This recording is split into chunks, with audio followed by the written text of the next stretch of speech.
Hi, I'm Cheryl and welcome to the Sewing Room channel. Well, here's my tip of the week for you, and it's all about pressing.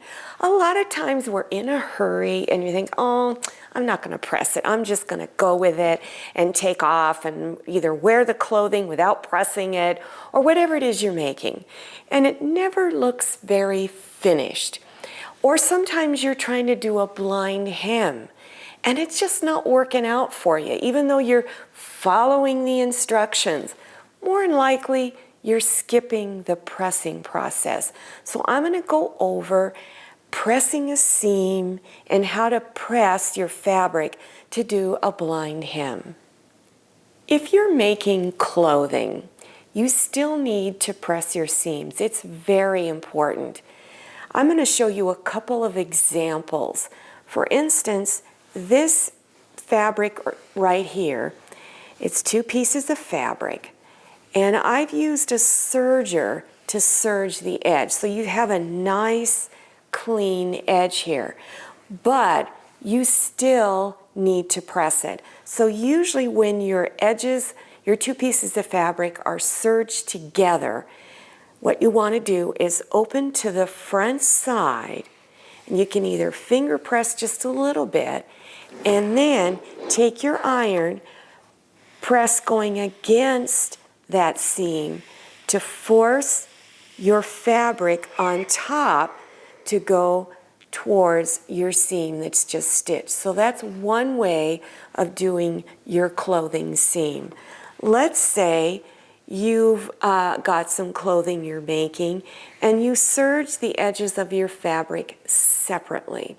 So here's my 5/8 inch stitch line, which is very typical for making clothing. So you're going to open it up and like this, and take your seam, kind of just finger press just lightly. So it's like this, and then take it and press the seam open. Now, these two pressing methods that I just did are all also similar to what you would do maybe when you're sewing other craft projects or you're making quilts. For instance, on this one where the edges were serged together, this is about 1/4 inch seam. And in quilting, we typically do 1/4 inch seam. Most often in most quilting projects, your seam is pressed in one direction, like I did here. You've got raw edges here though. You can make a quilt serging your edges, but if you don't serge them, then you still want to press them all in one direction. If you're doing a blind hem, you really need to prepare your fabric first by pressing it correctly. Now, your hem width depends on what you're making. So this is just an example. So what I did for mine is, this would be my back side or not so pretty side of my fabric. I'm going to fold this edge over anywhere from 1/4 inch to 1/2 inch. It all depends on what you're making. And then let's say I want a 1/2 inch wide seam. So here I've got it right there, and I pressed it again. So now, I've just finished folding it over and pressing it 1 inch. Now I'm going to turn it over to the other side, and which would be your front side of your fabric. And now I'm going to fold this edge back to where it is away from this other edge here.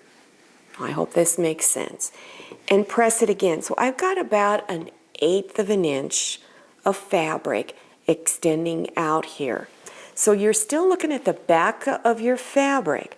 So when you take your blind hem foot, as it's stitching, what happens is your blind hem foot allows you to straight stitch on this little edge here, and then it goes over and catches this edge, comes back, straight stitch, the needle comes over, catches it, comes back.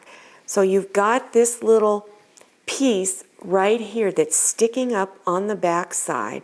I hope you can see it.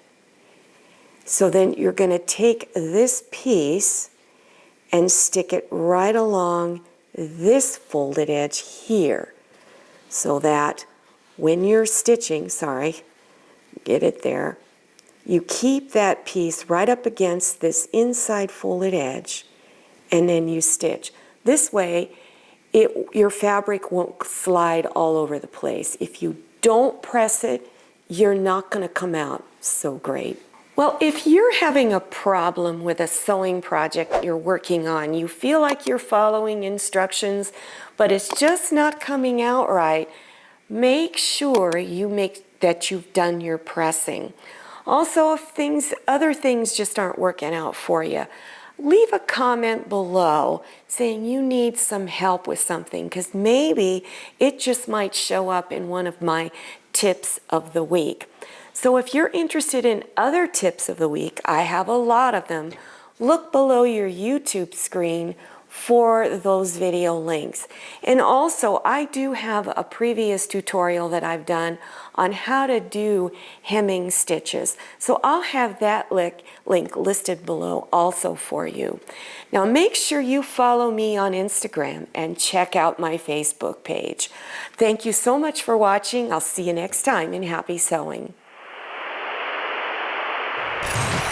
I hope you enjoyed this video. If you did, please click on the thumbs up button, and don't forget to click on share to share this video with your friends.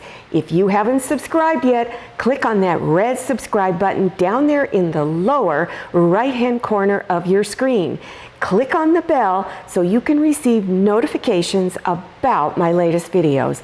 I'm Cheryl, and this is Scotty, and this is Manny. See you next time, and happy sewing!